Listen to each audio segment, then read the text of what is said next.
Hi everybody. Yesterday, Artemis has just realised what Holly might be trying to do. Break through the floor to reveal some earth, to plant the acorn and restore her magic. "The safe room!" exclaimed Butler, quickening his pace. His instinct was to go in all guns blazing. But training took over. Fairy hardware was most definitely superior to his own, and who knew how many barrels were aimed at the other side of that door right now? No, caution was most definitely the best part of valour in this particular situation. He placed a palm against the wood, feeling for vibration. Nothing. No machinery then. Butler curled his fingers around the knob, twisting gently. With his other hand, he drew a Sig Sauer, which is the name of a handgun, a Sig Sauer automatic from his shoulder holster. No time to fetch the dart rifle. It would have to be shoot to kill. The door swung open noiselessly, as Butler knew it would, having oiled every hinge in the house himself. Before him was... Well, to be honest, Butler wasn't quite sure what it was. If he didn't know better, that is, at first glance, he could have sworn that the thing resembled nothing more than an enormous, quivering... And then the thing exploded, jettisoning an amazing amount of tunnel waste directly at the unfortunate manservant. It was like being battered with 100 sledgehammers simultaneously. Butler was lifted bodily and flung against the wall. And as he lay there, consciousness slipping away from him, he prayed that Master Artemis hadn't managed to capture the moment on video.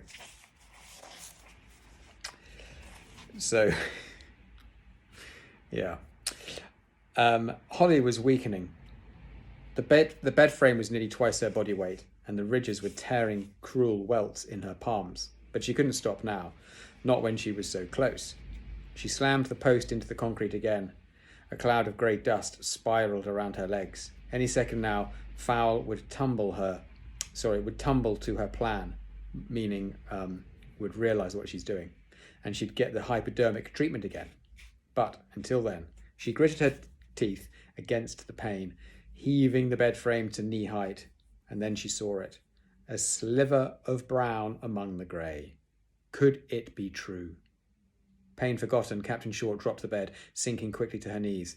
There was indeed a small patch of earth poking through the cement. Holly fumbled the acorn from her boot, clasping it tightly in bloody fingers. "I return you to the earth," she whispered, worming her fist into the tiny space, "and claim the gift that is my right." Nothing happened for a heartbeat. Perhaps two. Then Holly felt the magic rush up her arm like a jolt from an electrified troll fence. The shock sent her spinning across the room. For a moment the world swirled in a disconcerting kaleidoscope of colour. But when it settled, Holly was no longer the defeated elf that she had been. "Right, Master Fowl," she grinned, watching the blue sparks of fairy magic seal her wounds. "Let's see what I have to do to get your permission to leave this place." "Drop everything," sulked Juliet. "Drop everything and check the prisoner." She flicked blonde tresses expertly over her shoulder. Sorry, she's quoting Artemis. Sorry. "Drop everything," sulked Juliet. "Drop everything and check the prisoner." She flicked blonde tresses expertly over her shoulder. "He must think I'm his maid or something." She hammered on the cell door with the flat of her hand. "I'm coming in now, fairy girl, so if you're doing anything embarrassing, please stop." Juliet punched the combination into the keypad. "And no, I don't have your vegetables or your washed fruit, but it's not my fault. Artemis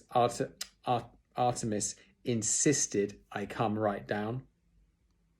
Juliet stopped talking because there was nobody listening. She was preaching to an empty room. She waited for her brain to pass on an explanation. Nothing came. Eventually, the notion to take another look filtered down. She took a tentative step into the concrete cube. Nothing.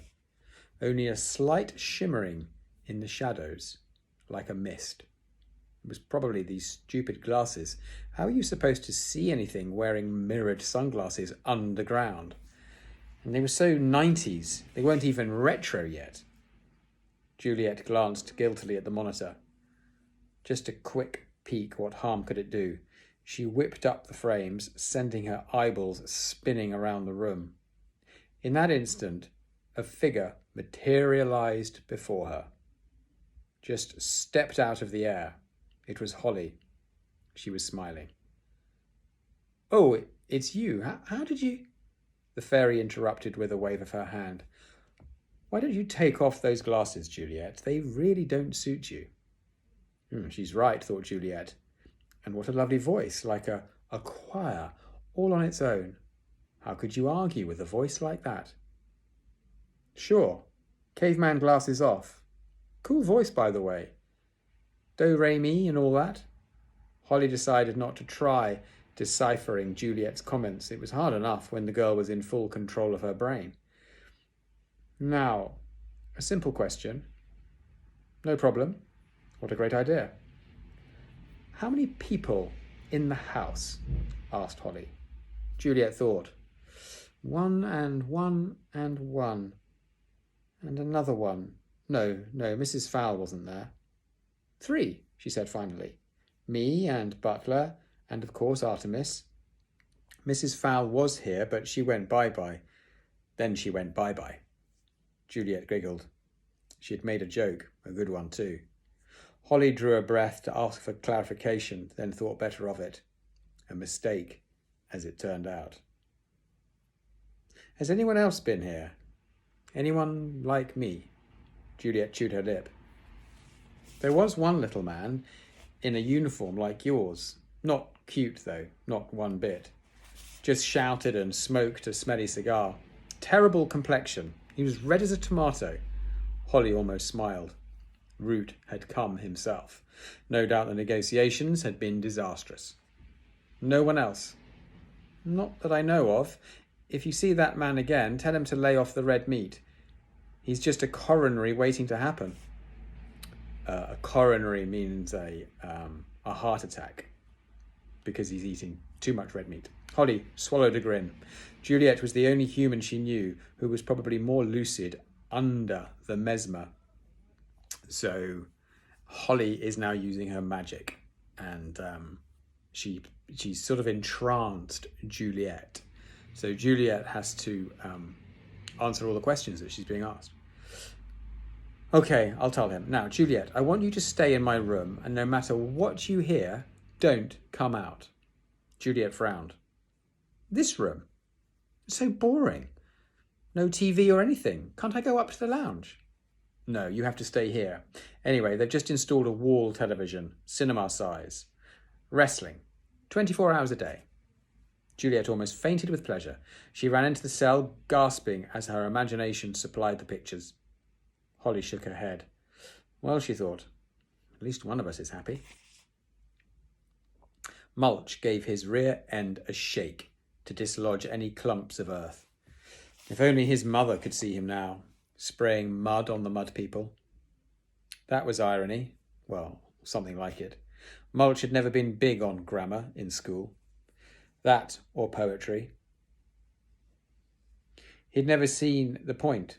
Down the mines, there were only 2 phrases of any importance. Look, gold, and cave in, everybody out. No hidden meanings there, or rhymes. The dwarf buttoned his bum flap, which had been blasted open by the gale emanating from his nether regions. Time to make a run for it. Whatever hope he'd had of escaping undiscovered had been blown, literally. Mulch retrieved his earpiece, screwing it firmly into his ear. Well, he never knew. Even the LEP might prove useful. And when I get my hands on you, convict, you'll wish you stayed down those mines, Mulch sighed. Oh well, nothing new there then. Clasping the safe's treasure tightly in his fist, the dwarf turned to retrace his steps. To his utter amazement, there was a human entangled in the banisters. Mulch was not one bit surprised that his recyclings had managed to hurl the elephantine mudman several metres through the air. Dwarf gas had been known to cause avalanches in the Alps. What did surprise him was the fact that the man had managed to get so close to him in the first place. "You're good," said Mulch, wagging a finger at the unconscious bodyguard. But nobody takes a body blow from Mulch Diggums and stays on their feet. The mudman stirred, the whites of his eyes showing beneath fluttering lids. End of part 1.